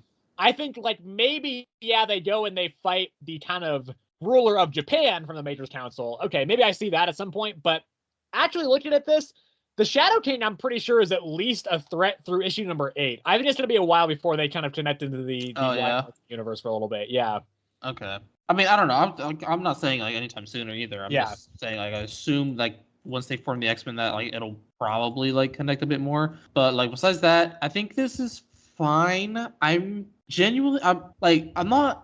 I'm kind of getting confused with trying to remember some of the characters, honestly. Like I don't remember ever getting introduced to Nico. That happened like 2 issues ago. Very briefly, but it did happen, yeah. Yeah, see, because like when I saw the staff pop out, I was like, oh, I remember this. Like, I know who you are. We talked about the staff actually the last time we talked about this series, yeah.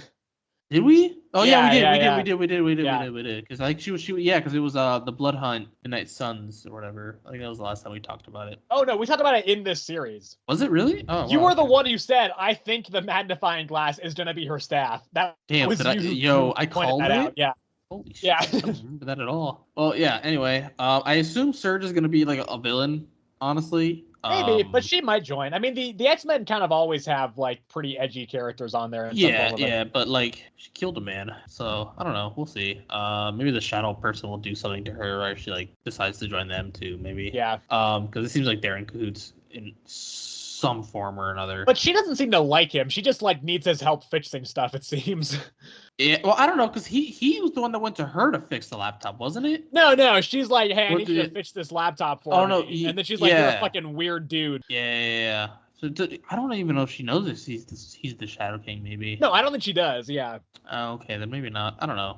We'll see. But, yeah, I don't know. I'm still really enjoying the art. Story-wise, like I said, I just wish it would move a little bit faster. But other than that, I think it's fine. Like, the story's good. Creepy. Like, I like the whole, like, creepy tone behind it. And yeah, for the most part, I still really like this series, and so yeah, I'm gonna give this one. I'm gonna give it a 7, honestly. Yeah, I think I did. I think I'm gonna give it an 8. I think it's still pretty good. I do think like I kind of understand your point about it feeling disconnected.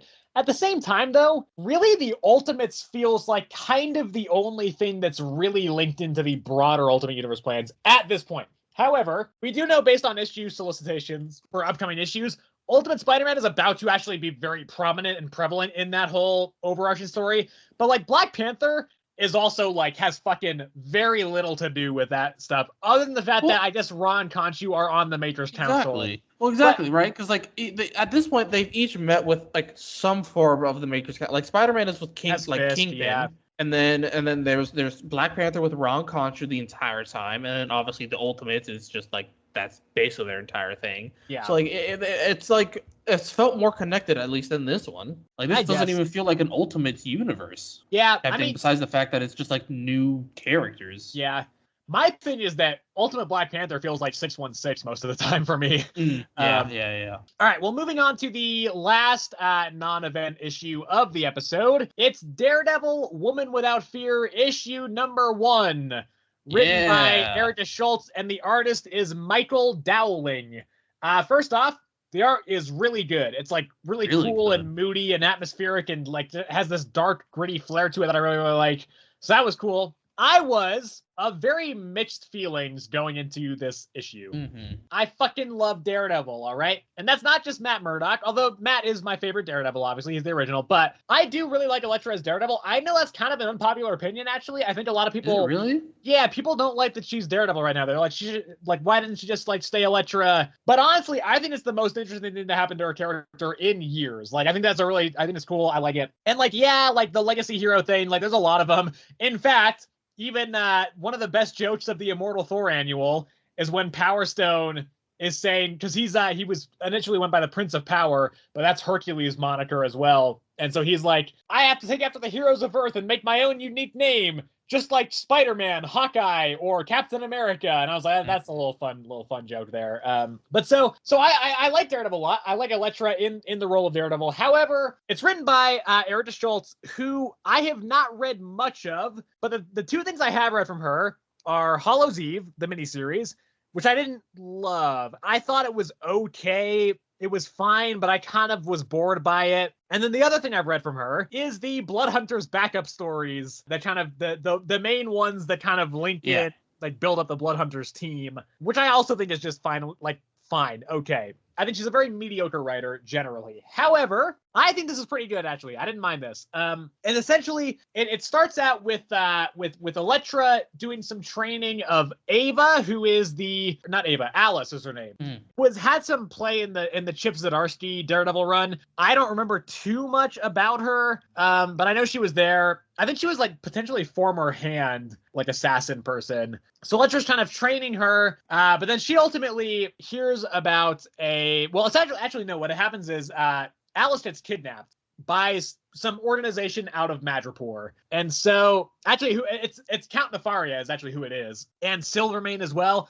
I don't know Silvermane too well, but I do know Count Nefaria. Count Nefaria sucks. He's not a very interesting villain, but he's there. Okay. So so we have then Elektra going to Madripoor to try and meet with somebody to see about getting Alice back. And ultimately that person is Crossbones. And there's a big fight on this like bullet train into Madripoor between Elektra and Crossbones. And the fight's pretty cool. A lot of that is helped by the art, but I also think it's not over-narrated, and I do think that Elektra Stoltz has a good feel for Elektra's voice, actually. And that is probably helped by the fact that this is not the first Elektra Daredevil miniseries she has written. She did one for Gang War. I have not read that yet, but she has some experience with this character, which is cool. And I think it pays off well here. I think it's good. And then during the fight, Crossbones gets shot in the wrist by the new Punisher, who is outside the train. But he is able to take, again, much like the first issue of the Punisher miniseries, where he like did that insane shot like through the train carriages in issue 1. He's able to shoot Crossbones on this moving train. And then Crossbones dips, he retreats. Elektra leaves and is like, what's going on here? And the new Punisher is just standing there. Joe Garrison is there and he's like, let's fucking go. So I think it's pretty decent, man. I think this is solid.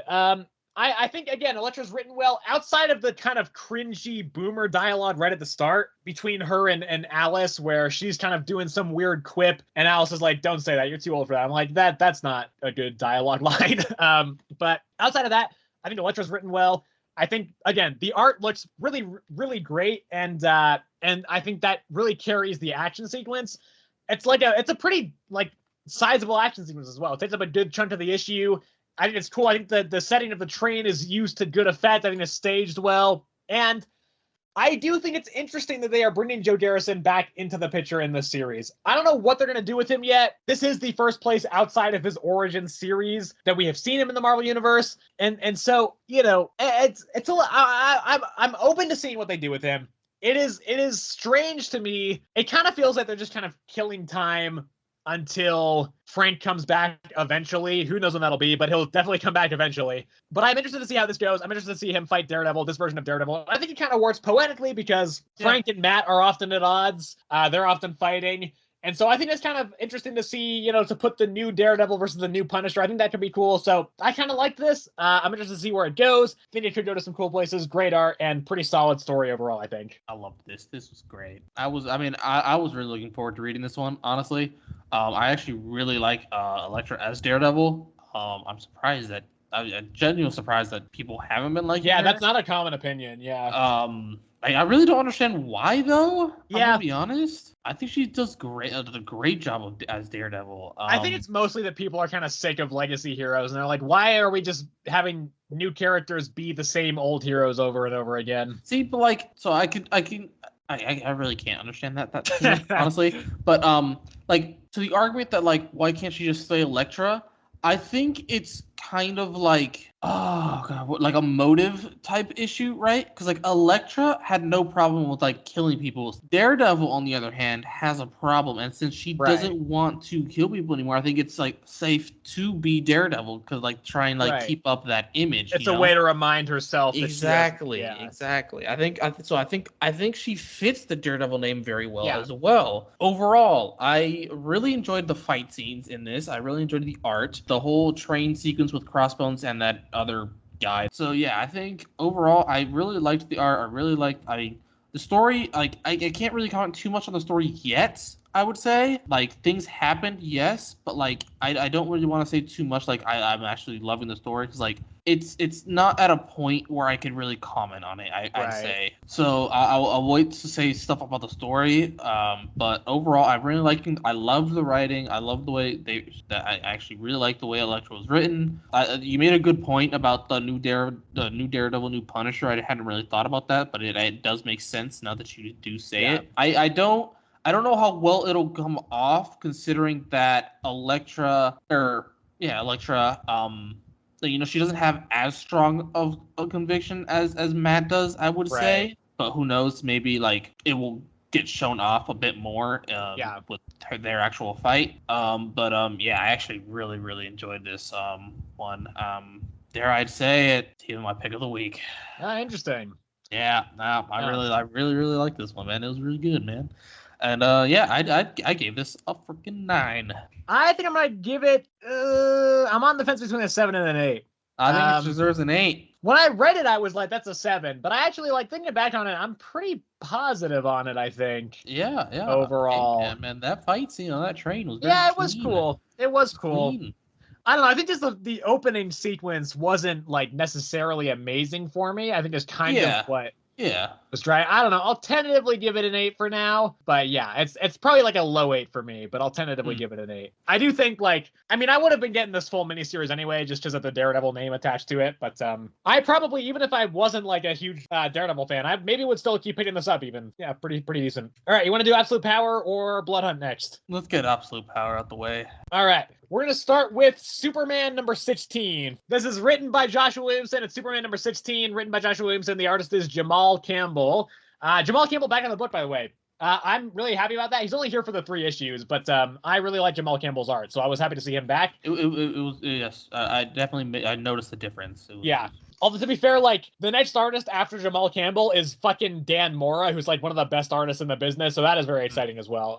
But anyway, this issue kind of picks up right from the end of Absolute Power number 1. Well, maybe not even the end, but it picks up from an event in Absolute Power 1 where Clark is kind of coming in and out of consciousness after being shot with the bullet, and now that he's depowered, he's bleeding and everything, and he's having a hard time with it. But he's also flashing back to when he was trying to do magic tricks for his family, because this issue also has Zatanna in it. Zatanna's getting like kind of a big push lately. She's got her own miniseries right now. She's in this. I think she was in something else recently, which I'm fine with, by the way. I like Zatanna. The only thing I can think of that last thing she was in was honestly, Night Terrors, I want to say. But yeah, so Zatanna is here, and meanwhile, Mr. Terrific and somebody else, Dr. Midnight, I guess. I'm gonna out there. Maybe, yeah. Anyway, they're operating on Clark to try and take the bullet out of his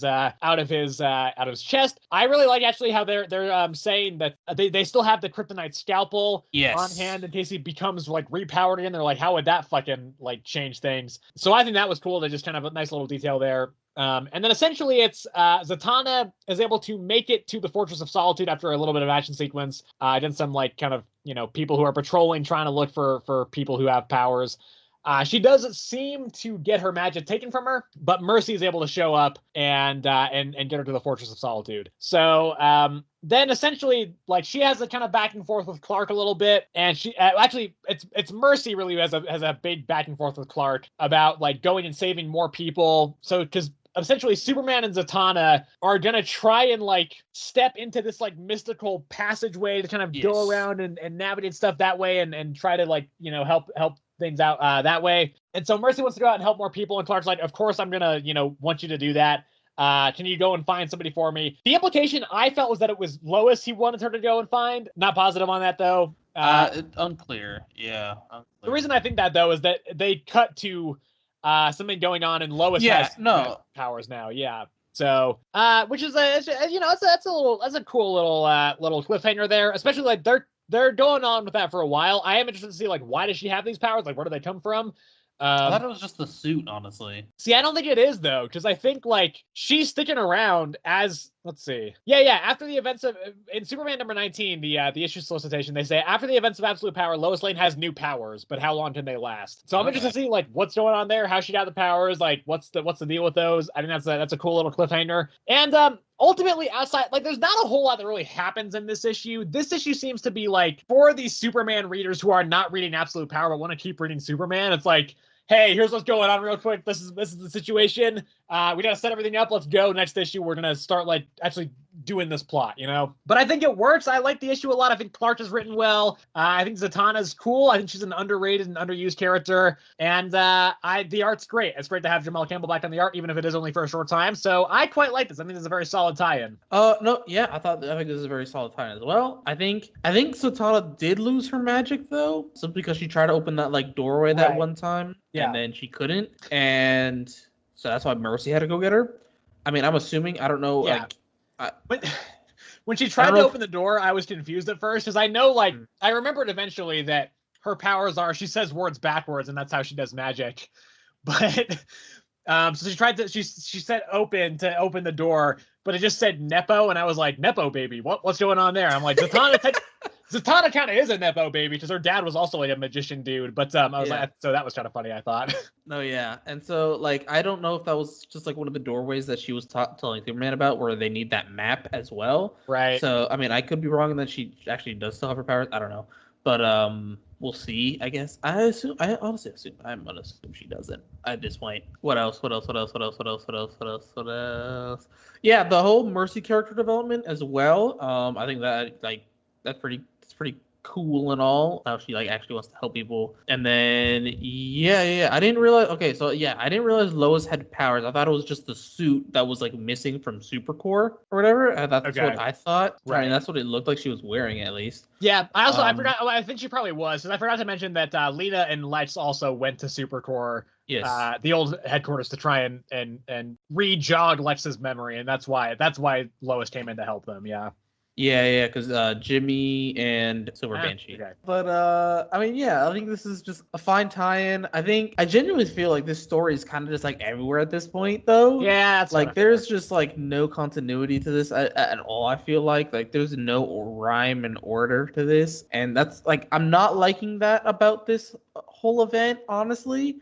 I think the event as a whole so far has been fine. I don't like how there's like I feel like there's just no structure at all, and I'm really not liking that. But this issue as a whole, I'm not gonna be too harsh on it, honestly, because I really did enjoy the art, and I did enjoy parts of the story enough, really. But so yeah, I think this one was fine. I gave it a 7. I gave it an 8. Next up would be Wonder Woman issue number 11, written by Tom King, and the artist is Tony S. Daniel. So this is the issue that Absolute Power Task Force 7 number 1 spoiled last week. And you know what? I think it was pretty good. I gotta say, I think it was fine. It was pretty good. It starts out with Diana and a whole bunch of other superheroes. So particularly Mary and Billy. John Constantine is there. Madame Xanadu, who it took me a little while to recognize. Detective Chimp is there, and Spectre is there. So they're all just playing some cards, waiting out the whole thing a little bit, trying to kind of lie low and keep their heads down while the whole absolute power thing's going on. And so, but then one of the Amazo robots crashes in, and a big fight ensues. Billy gets fucking thrown to France somehow, or teleported there probably is what it actually was. Yes. And he has to fix the Eiffel Tower because he gets thrown straight into the Eiffel Tower. And then, they realize that whenever the Amazo touches any of them, it gets their powers. So there's just a big fight as they're kind of trying to fight the Amazo while also make sure it doesn't grab any of their powers. But they're all failing miserably, especially because it gets one of their powers pretty early.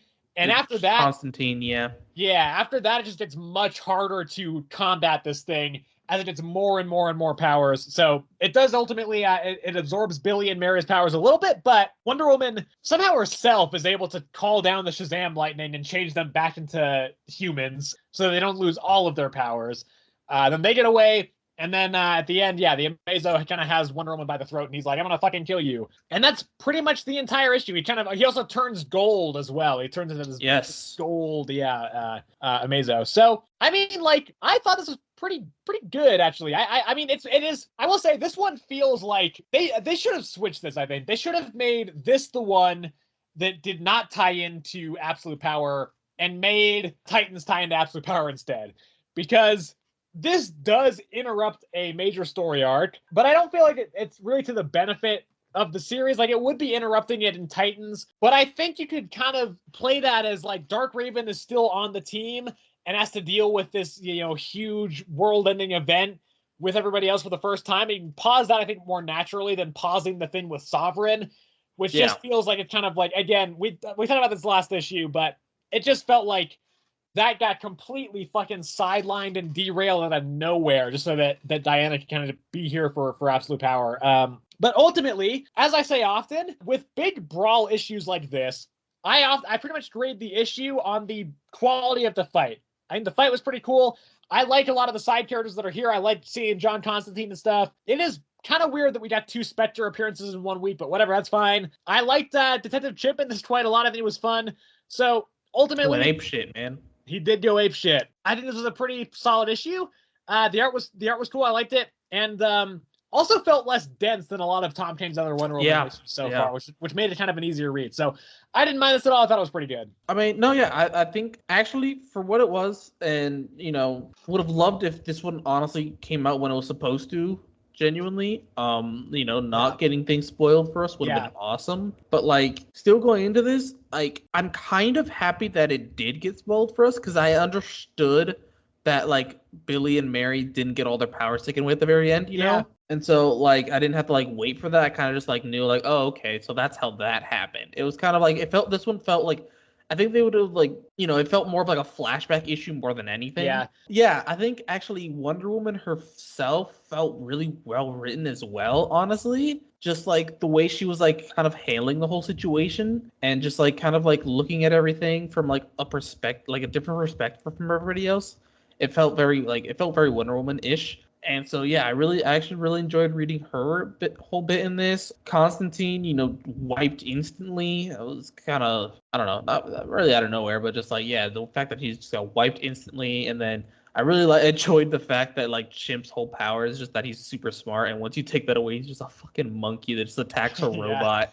Yeah. That was kind of funny to me. And then overall I just really I enjoyed this one for what it was actually. So yeah, art was really good, and yeah, I gave this one an 8. I'm gonna give this one an 8 as well. I think also this does address some of the weirdness about the Amazo robot from last issue, from last week rather, with Task Force 7. Because this Amazo is just only speaking in lines from Charles Dickens plays. Yes. And it's designed to be like Batman, but Charles Dickens. It has the voice of Batman, but it's only speaking in Charles Dickens quotes. So that does mean, because I know last week we were why is the Amazo robot just breaking down and saying random words? It makes a little bit more sense now that we know this they're all kind of like this a little bit to some extent. Yep. All right, that would bring us to the Blood Hunt block of the episode. The third to last Blood Hunt block, Sebastian. Yeah, we're almost there. Yeah, starting off with Dracula Blood Hunt, which I think was supposed to come out a couple weeks ago, according to the checklist. Yeah. This is written by Danny Lore. The artist is Vincenzo Caratu. So, picking up after the end of the last issue where Blade showed up in this smoky, like, Blade demon form, but again, possessed by Varney. He, like, kind of knocks out Brielle. Yep. And transports her mind into this mindscape where she's at school in Atlanta, but it's like this vampirized version of her school, and there's like weird cathedrals and clocks and everything. And so Brielle kind of goes to the school, to this chapel where Blade is, and he's like, hey, join me. We can just take everybody fucking down, you know? We can just kill them all. And he shows her like vampirized versions of her friends and is like, this is what's going to happen if you don't help me. You can like maybe save them and help them and bring them over to our side and keep their consciousness and everything if you do help me. Then in the outside world, we have Dracula there. He's fighting off a bunch of vampires. He's like, this is too easy, fucker. Mm-hmm. And then so he ends up fighting this big like blood monster thing, which kind of is not really like responsive to his attacks. It's able to, like, he's not really able to get much damage in. He does beat it eventually. Doesn't really explain how, he just kind of does, ultimately. Yeah. And then Brielle's mom calls her and is able to then break through the illusion that Blade created for her. And they have kind of a heart-to-heart. And then she's like, all right, Dracula, let's fucking go and kill my dad. And that's the end of the issue, pretty much. Yep. So, again, like, this series in particular, when I saw that it was announced, I was not excited for it. I'd only read one thing from Danny Lore, and it was the first issue of the Bloodline Daughter of Blade series, which I really, really didn't like. And that also made me not interested to see that, like, Bloodline was a major player in the series as well. That being said, like, this series is pretty good, man. I think this tie-in series really, like, surprised me with how solid it was.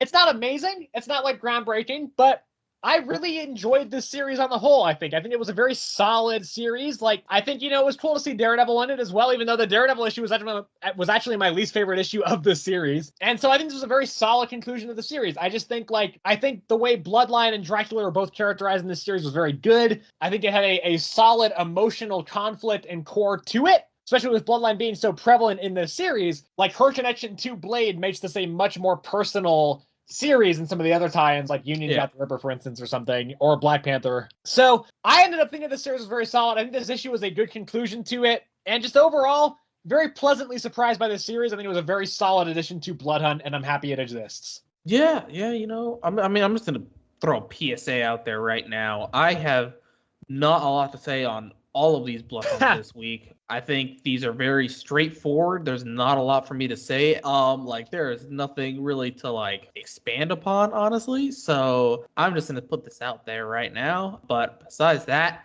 I think this one was pretty good. I think this one's all right. This is my first time. Like, I had no idea Blade even had a daughter. So for my first time reading anything with her in it, I think I actually really like her character. I think Dracula in this also is actually pretty good. I think he can be, like, somewhat of a good mentor towards Brielle later on when he's not trying to convince her to kill her father, you know?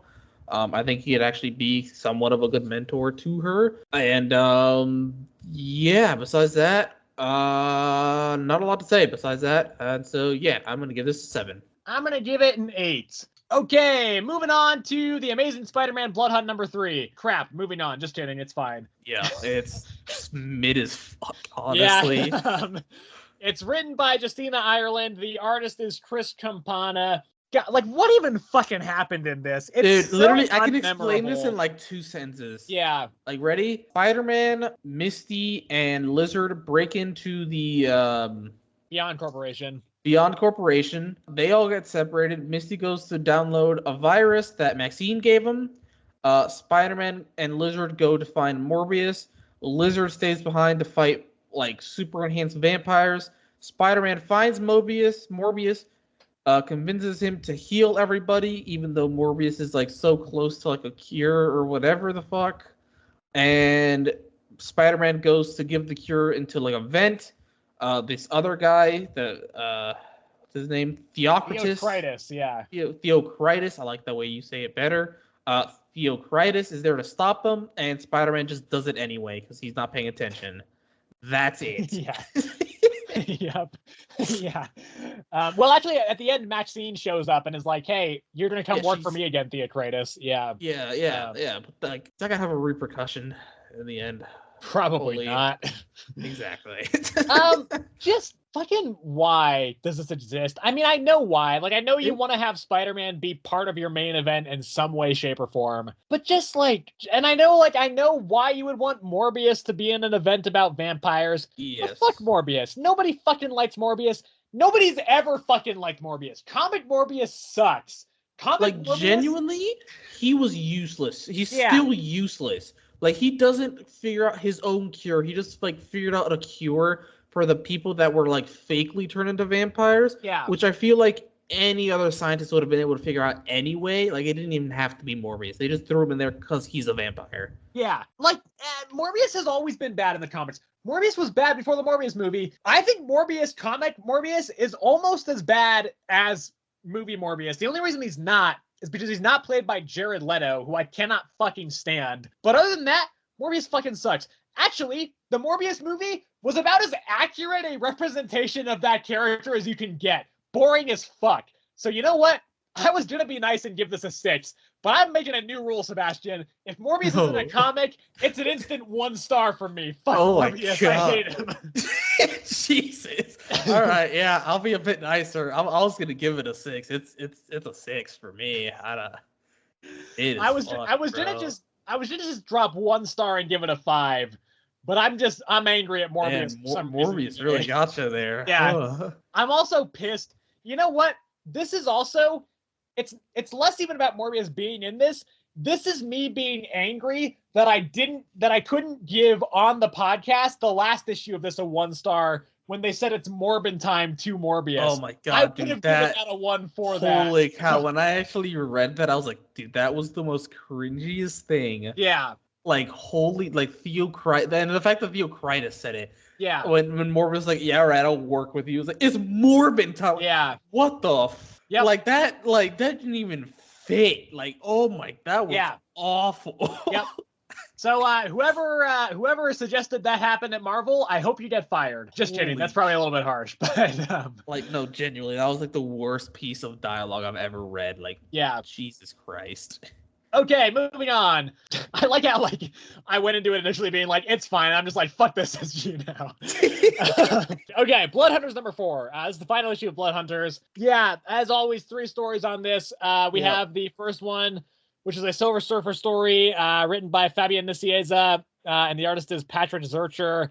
We have the second one, which is the Satana story, written by Mary San Giovanni, and the artist is Giada Belviso. And then the third issue, which is written by Erika Schultz, and the artist is Bernard Chang. Okay, so I mean, the first story, Silver Surfer story. Silver Surfer goes to a planet that is only day. It's day all the time, except for the fact that there's a Dark Force user there who kind of shrouds the planet in night so the planet can sleep and they don't die from just too much sun or whatever. Yeah. So when the Dark Force thing goes crazy, he's like about to die. He actually does die, which I wasn't expecting. So he ends up dying. Silver Surfer goes inside the Dark Force or something and sees people on Earth, and he's like, stay strong. All the superheroes will fix this. And then he creates a meteor blockade in front of the sun so that the planet can still have night half the time. Satana story, essentially it's just some vampires invade Satana's bar and they try and kill everybody. And Zatanna gets pissed at that and fights them all off. That's pretty much it. And then the third story, the Blood Hunter story, is Hallows Eve is there. They're all, now the team is together. Vampires swarm them. They fight them all a bunch.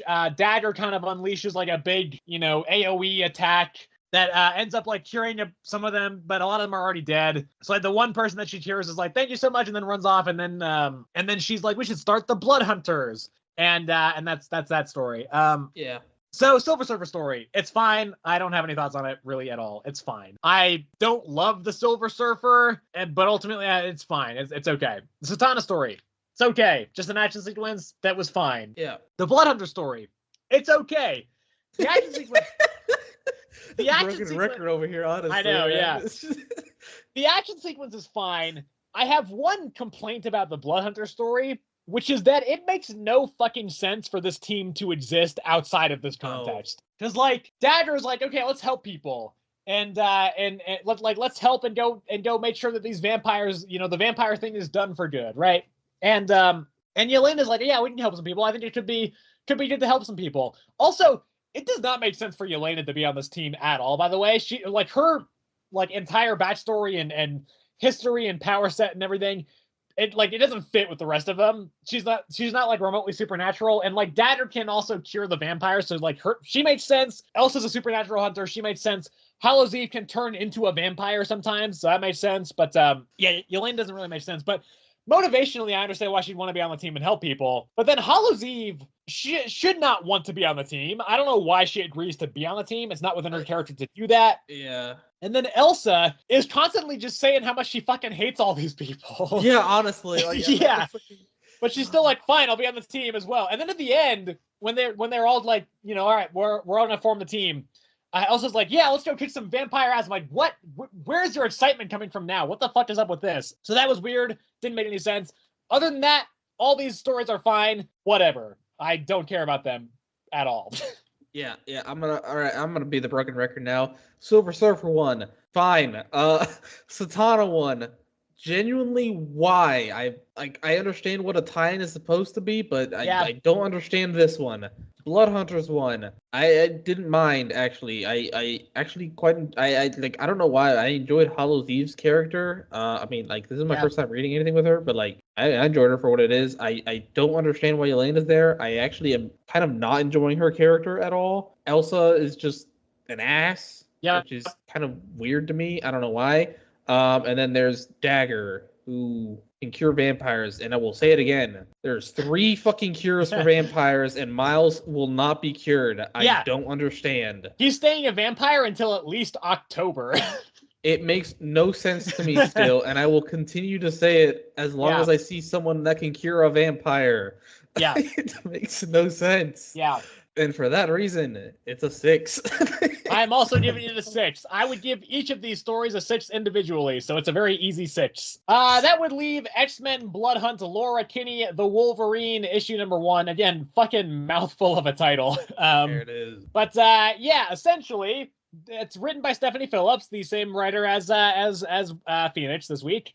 And the artist is Robert Gill. I like the art. I think the art's cool. The art was good. I like the art. There's some really... I actually think the action in this issue is very solid, and I think the art's a big part of that. Most of the action sequences don't really have any dialogue, and so the art is able to shine, and they're paced well. There's one kind of like full-page splash, but there's kind of like fragmented panels kind of here and there. I think it's cool. It looks cool. So essentially, Laura goes to this hospital, which has been overrun by vampires, and her sister, Gabby, otherwise known as Scout, who's like another clone. She is there. She's been kind of kidnapped by these vampires. She went there to try and rescue, what's his name? Zaris, who is the son of Dracula. She doesn't tell Laura that, though. She's like, there's another mutant here. We have to find this other mutant.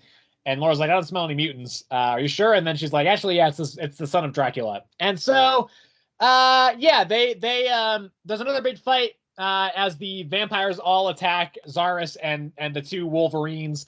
Essentially, they were kind of pulling mutant blood because they couldn't get their hands on superhero blood because it was too hard to do. So they got some mutant blood, and essentially were feeding it into Zaris as a test subject to make sure that it didn't, like, fuck him up before they did it themselves. So they fight some vampires. They fight a vampire that can heal itself because he took Gabby's blood. And then, ultimately Zaris kind of helps, but he gets a wooden stake through the heart. And then Laura's like, okay, you can drink some of my blood so that you don't die. And that's where the issue ends. I will say, like, in Marvel continuity and Marvel comics before, in the past, if you just remove a wooden stake from a dead vampire, they come back to life. So, like, I don't know why they were so concerned. Just take the stake out of him. He'll be fine. But regardless, the only other kind of note I have on this is that, again, the action's cool. Story's fine. It's fine. But I think the ending felt kind of weirdly abrupt. Yeah. It almost felt like it should work. But for whatever reason, it just felt like a kind of a weird place to end it. But other than that, it's fine. I thought it was actually decent enough. I didn't mind it at all, actually. I think it was pretty fine. You know, decent enough. I don't think it was quite as good as either the Magic or the Psylocke X-Men Blood Hunt one-shots. But it was still fine with some cool action and a decent enough premise, I think. No, yeah, I would definitely say this is the best Blood Hunt one we got this week. I actually quite didn't mind this one at all. Like you said, I think I would still give it to Dracula, but this is second for me, I think. Yeah. For me, this one was the best one for me. I think I just the story was like fine for what it was, but like for me, it was mostly the art and like the action sequences that really got me in this one ultimately. Like you said though, I will say it did end in a weird spot, especially since this is a one shot. It felt like the story should be like continuing, but like we know it's not. Yeah. So it's like a bit weird. It's like, like I kind of want to see what happens now. Like they kind of left that on a cliffhanger, but like we're just gonna assume that he's just gonna heal through the stake, and he'll be fine. But yeah, I mean, overall, really, I just really enjoyed the art, really enjoyed the fight scenes and all that stuff. So yeah, I'd give it a 7. I'm giving it a 7 as well. And yeah, that'll wrap it up for this episode. Sorry we kind of rushed through the Blood Hunt stuff there, but there wasn't much to say on Blood Hunt anyway. So it really wasn't. Like I literally gave the PSA like it was kind of all just mid, really. Yeah. It really was not a lot to say on them. Yep. Next week, decent amount of stuff, although I think actually slightly less than I thought it was going to be. I think they moved some of the stuff from next week up to the week after that. But we got some more Absolute Power stuff rolling along with Absolute Power Origins, Absolute Power Task Force 7 #2. This is the Aquaman issue of that series, and then also the Green Arrow tie-in to it as well. We got some more Blood Hunt stuff, of course, as well. Kind of getting ready to wrap up the whole Blood Hunt event here in just a little bit. Not next week, but the week after, with Strange Academy Blood Hunt, Vengeance of the Moon Knight #7, and Wolverine Blood Hunt. Then we also have some other stuff. We have new issue of Captain America. It feels like kind of a while since the most issue of that, but I don't think it's actually been that long. But yeah, I am vaguely interested to see how this goes. I'll say that much. We also have a new issue of The Flash. Honestly, I don't even care anymore, man. I like this series. I think this series is pretty good. So yeah, I'm kind of excited for that. We also have The Nice House by the Sea. Really looking forward to this one. This is the next project from James Tynion IV over at DC. Although it is DC Black Label and it's not actually in the main DC continuity at all. There's no superheroes in this series at all. Just a classic James Tynion IV horror series. Really excited for that one. The next X-Men book is launching next week. It's NYX #1, starring Kamala Khan, Laura Kinney the Wolverine, Prodigy, Anole, and one of the Cuckoos. I don't know which one. I think it's Phoebe, but I'm not positive. It's Sophie Tutu. Never mind. We've also got Vortex Exodus #4. Oh, NYX, by the way. Fine. I haven't read it yet, but it's written by Colin Kelly and Justin Lansing, who wrote the Guardians of the Galaxy run that we read for a little bit and then dropped. Yeah, but I like Kamala Khan, and it's like the mutants of New York doing their thing, so it could be okay. Vortex Exodus #4, great series. Really looking forward to that one. I think it's a very solid series. The Sacrifice #10. We are looking back in on Seluna this issue, so looking forward to seeing how that goes. The finale to the Six Fingers. Finally seeing the other side of that post One Hand #5. Interesting to see how this kind of fills out the rest of that world and closes out the story, this side of the story as well. Something is Killing the Children #39 is also next week, Sebastian's actual favorite series. I was not a fan of the last issue that much. I thought it was too laid back and kind of dull. I have read this issue already. I'm not going to say too much about it, but I loved it. So I'll leave it at that for now. We'll talk more about it next week. Yeah, my favorite issue of the series for a while, actually. We also have Ultimate Black Panther #6, the conclusion to the first arc of Ultimate Black Panther. We'll see if the story actually moves significantly in this issue, or if it kind of just still feels a little bit slow. Also, the finale to Universal Monsters Creature from the Black Lagoon Lives. I generally like that series. We'll see if it ends well. And then the next issue of Void Rivals, again, I will continue to say it is the most inconsistent book in the Energon universe, but I am still at least somewhat excited for this, seeing as it looks like it's kind of all-out war on the planet that they're at, with Springer also involved. So, yeah, anything you want to shout out on your end? We got 2 things. We got Teenage Mutant Ninja Turtles #1. And then if you are, I don't know, keeping track of the Massive Verse, we got our yearly Supermassive coming out as well. Yep. All right. Well, yeah, as always, once again, thank you everybody for watching or listening on whatever platform you may be on. If you are on YouTube, you can, of course, leave the video a like if you enjoyed it. You can also subscribe to the channel if you want to see more of our videos, and you can hit the bell notification if you would like to be notified when we post new videos. You can also leave us a comment, let us know what you think about the current state of comics, what some of your favorites are, what some of the stuff you would recommend to us is that we may not currently be reading. You can also follow the show over on Spotify if you would like to, so that you do not miss any episodes over there. And you can also get in contact with us through our email address, which is earthsmightiestcomicspod@gmail.com. That is all one word. So yeah, once again, thanks everybody for watching or listening. I'm going to go watch Deadpool here in about an hour, and we'll see you in the next episode.